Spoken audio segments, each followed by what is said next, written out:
100세 노인이 들려주는 돈의 지혜. 잃어버린 지갑 이야기. 1. 잃어버린 지갑을 찾아온 손님.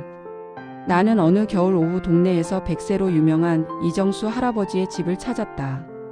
사실은 며칠 전 잃어버린 지갑 때문이었다. 카페에서 지갑을 잃어버렸고 누군가 돌려주었다. 그 안에는 돈 한 장 남아있지 않았다. 단지 이 돈 때문에 너무 흔들리지 마세요. 라는 짧은 메모만이 들어 있었다. 누군가 장난친 건지 위로인지 알 수 없었다. 답답한 마음에 평소 지혜롭다고만 들었던 할아버지를 찾아간 것이다. 문을 열자 할아버지는 나보다 먼저 웃었다. 지갑 잃어버린 사람 얼굴이네. 나는 깜짝 놀랐고 할아버지는 손으로 나를 의자에 앉혔다. 돈 때문에 온 거지? 그럼 잘 왔다. 돈은 사라지며 사람을 시험한다. 이런 말이 있어. 돈을 잃으면 마음을 들여다볼 수 있고 사람을 잃으면 인생을 들여다볼 수 있지. 나는 조용히 고개를 끄덕였다. 지갑 잃고 화나는 건 당연해. 근데 화가 나는 이유는 돈이 없어져서가 아니라 내가 통제할 수 없는 일이 생겨서야. 할아버지는 내 얼굴을 찬찬히 보며 말했다. 그걸 아는 순간부터 돈은 너를 흔들지 못해. 3. 돈은 문제를 만들기도 하지만 답을 드러내기도 한다. 할아버지는 갑자기 손가락을 튕기며 물었다. 만약 누가 지갑을 가져갔다면 그 사람은 뭐가 없어졌을까? 나는 주저하며 말했다. 양심? 할아버지는 웃으며 대답했다. 맞아. 너는 돈을 잃었지만 그는 양심을 잃었지. 손해본 사람은 누굴까? 나는 그제야 조금 마음이 편안해졌다. 4. 청년이던 할아버지의 이야기. 폭포수처럼 돈을 벌던 친구. 할아버지는 이야기를 꺼냈다. 내가 30이던 시절 친구 하나가 장사를 크게 했어. 돈이 폭포수처럼 들어왔지. 그 친구는 그때 이랬어. 이 돈은 평생 마르지 않을 거야. 할아버지는 잠시 웃으며 찻잔을 내려놓았다. 근데 말이야, 폭포수도 결국 마르더라. 그 친구는 수입이 끊기자 한순간에 무너졌다. 집도 나가고 사람도 떠나고 빚만 남았다. 돈이란 건 말이다. 많이 버는 사람보다 오래 버는 사람이 더 단단해. 폭포수보다 개울물이 오래 간다는 말이었다. 돈을 쓰는 방식이 그 사람의 미래를 알려준다. 나는 물었다. 그러면 돈을 어떻게 써야 하나요? 할아버지는 허리를 펴고 말했다.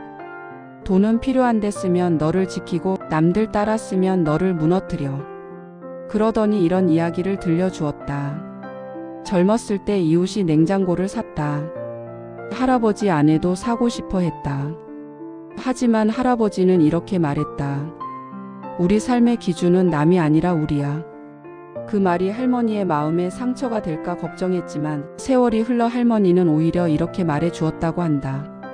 당신 덕분에 우린 평생 불안한 적이 없었어. 6. 돈보다 무서운 건 남들 눈이다. 할아버지는 나를 쳐다보며 한숨을 내쉬었다. 돈 때문에 가난해지는 게 아니라 남들 눈 때문에 가난해지는 경우가 더 많더라. SNS 비교 유행. 그런 것에 휘둘릴 필요 없다는 말이었다. 돈은 적게 써서 모으는 게 아니라 남들과 비교하지 않아서 모이는 거야. 7. 할아버지가 진짜로 잃은 것. 나는 조용히 물었다. 할아버지는 돈으로 큰 손해 본 적 없나요? 할아버지는 잠시 창밖을 보았다. 있지.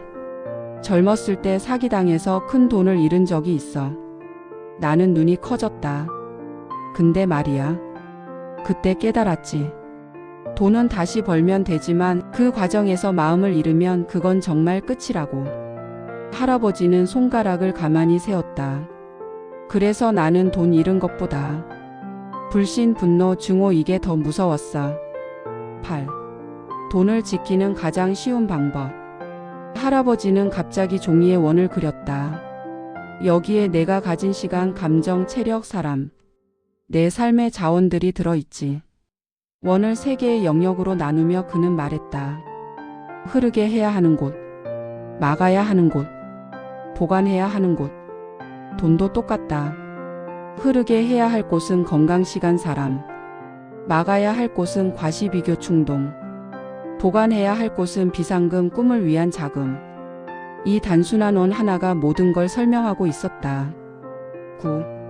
돈으로 해결되는 문제는 가장 쉬운 문제다. 젊은이들아, 돈 때문에 잠 못 자는 건 이해한다. 하지만 돈으로 해결되는 건 세상에서 제일 쉬운 문제야. 할아버지의 목소리가 잠시 낮아졌다. 진짜 문제는 사람의 마음이 돌아서는 거고, 건강이 무너지는 거고, 시간이 지나버리는 것들이지. 나는 그 말을 들으며 갑자기 지갑 잃어버린 일이 정말로 아무것도 아니라는 걸 깨달았다. 10. 마지막 가르친 부자는 돈이 아니라 마음에 달려있다. 해가 뉘엿뉘엿 지고 있었다. 돌아가려는 나를 보며 할아버지는 마지막으로 말했다. 너는 지금 이미 부자야. 나는 웃었다. 지갑을 잃은 사람을 보고 왜 부자라 하는지 이해되지 않았다. 할아버지는 조용히 덧붙였다. 돈이 없어도 흔들리지 않을 마음을 가진 사람, 돈 때문에 자기를 잃지 않는 사람, 돈으로 남을 다치게 하지 않는 사람. 그 사람이 진짜 부자지. 그 말이 가슴에 박혔다. 나는 잃어버린 지갑보다 그 지갑을 잃으며 배운 마음의 여유와 견고함이 훨씬 더 큰 가치라는 걸 깨달았다. 집으로 돌아가는 길, 나는 지갑 없이도 이상하게 가벼웠다. 오히려 무엇인가를 얻은 기분이었다.